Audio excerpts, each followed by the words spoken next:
আসসালামু আলাইকুম। আজকের ভিডিও হচ্ছে তাদের জন্য যারা সৌদি আরবে আসার চিন্তা ভাবনা করতেছেন বা আসবেন এরকম। তো আপনারা অনেকেই জানেন না যে সৌদি আরবে কাজ শিখে আসলে ভালো না কাজ না শিখে আসলে ভালো। তো আমি এই বিষয়ে আজকে কথা বলবো আপনাদের সাথে। তো আমি 2017 সালে সৌদি আরবে আসছি, আলহামদুলিল্লাহ। আমার হিসাব করলে প্রায় 7 থেকে 8 বছর হয়ে গেছে সৌদি আরবের লাইফে। তো আমিও মূলত কাজ শিখে আসি নাই, আমি ক্লিনারে আসছি। তো মূলত এখন আমি বর্তমানে টি বয়ের কাজ করি, মানে চা গাওয়া ওইসব বানাই। যারা সৌদি আরব আছেন তারা জানেন টি বয় কি বলে। তো অবশ্যই সবাই যে এই কাজে পারবেন তেমন নয়, ঠিক আছে। যারা সৌদি আরবে আসতে চান তাদের উদ্দেশ্যে আমার একটাই পরামর্শ থাকবে, আপনারা যে কোনো কাজ শিখে আসেন, যে কোনো কাজ, ঠিক আছে। এই যে ধরেন আপনি প্লাম্বারের কাজ, ইলেকট্রিশিয়ান, এসি, ফ্রিজ বা যে কোনো কাজ আপনি শিখে আসলে আপনি মোটামুটি 12 টাকা কামাইতে পারবেন এবং সম্মানও পাবেন এই দেশে, ঠিক আছে।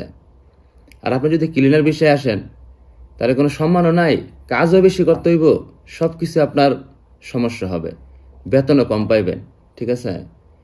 এই যে আপনারা দেখেন যারা ইন্ডিয়া থেকে আসতেছে বা পাকিস্তান থেকে আসে, এরা কিন্তু ক্লিনার বিষয়ে কম আসে। এরা সবসময় আসে যে কোনো একটা কাজ শিক্ষা আসলে কি কি উপকার হয়, কারণ এরা স্যালারি বেশি পাইতেছে, এরা কাজও কম করতেছে, প্লাস এরা একটা দ্রুত উপরে উঠাইতেছে, এরা ভালো পথ পদবি পাইতেছে, ঠিক আছে। এই জন্য আমি আমার বাঙালি ভাইদের উদ্দেশ্যে একটা কথা বলতে চাই, আপনারা আসেন, যে কোনো দেশেই যান ভাই, কাজ শিখে গেলে একটা দাম আছে, ঠিক আছে। কাম না শিখে কোনো দেশে যাইলে কোনো দাম নাই, ঠিক আছে। স্যালারিও কম পাবেন, তারপরও যেমন একটা দাম।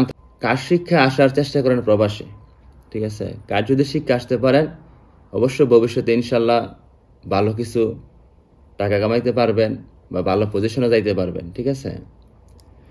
আর যদি মনে করেন কাজ না শিক্ষা আসেন সমস্যা নাই ভাই, এটা আপনার ব্যক্তিগত ব্যাপার, কিন্তু আমার ব্যক্তিগত লাইফ থেকে আমি আপনাদেরকে বলতেছি কথাগুলো, ঠিক আছে।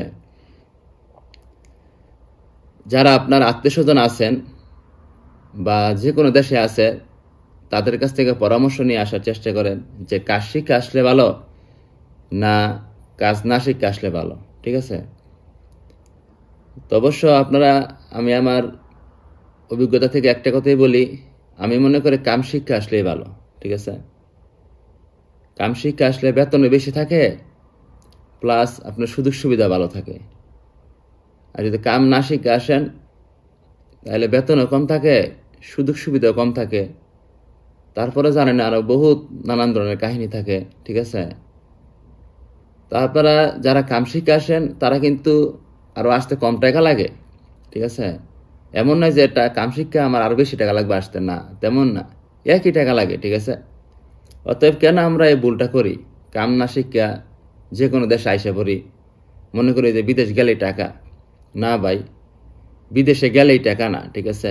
বিদেশ এটা কষ্টের জায়গা, এখানে আসলে আপনি বসে থাকলে টাকা পাইবেন না, পরিশ্রম করতে হবে, ঠিক আছে, তারপরে টাকা আসবে। অতএব আপনাকে যে কোনো একটা কাজ শিখে আসলে আপনার জন্য ভালো হবে, আপনার ভবিষ্যৎ উজ্জ্বল হবে, ঠিক আছে। আপনি কাম না শিক্ষা এই দেশে আইসা যে কোনো কাম করবেন চিন্তা ভাবনা করে আসবেন, তাইলে আপনার জীবনে অন্ধকার, ঠিক আছে। আমি মনে করি আপনি কাজ শিখে আসলে ভবিষ্যতে ইনশাল্লাহ ভালো কিছু করতে পারবেন, ঠিক আছে। আর যদি আপনি কাজ না শিখে আসেন তাইলে এটা আপনার ভবিষ্যতের চিন্তা ভাবনা ভাই। তা আমি আমার অভিজ্ঞতা থেকে এই কথাগুলো বলেছি, অবশ্য কেউ মনে কিছু নেবেন না। যদি ভিডিওটি ভালো লাগে বা আপনাদের একটু উপকার আসে অবশ্যই একটা লাইক, একটা কমেন্ট বা শেয়ার করতে ভুলবেন না। আর আমার চ্যানেলটি সাবস্ক্রাইব করতে ভুলবেন না। ধন্যবাদ সবাইকে, ভালো থাকবেন।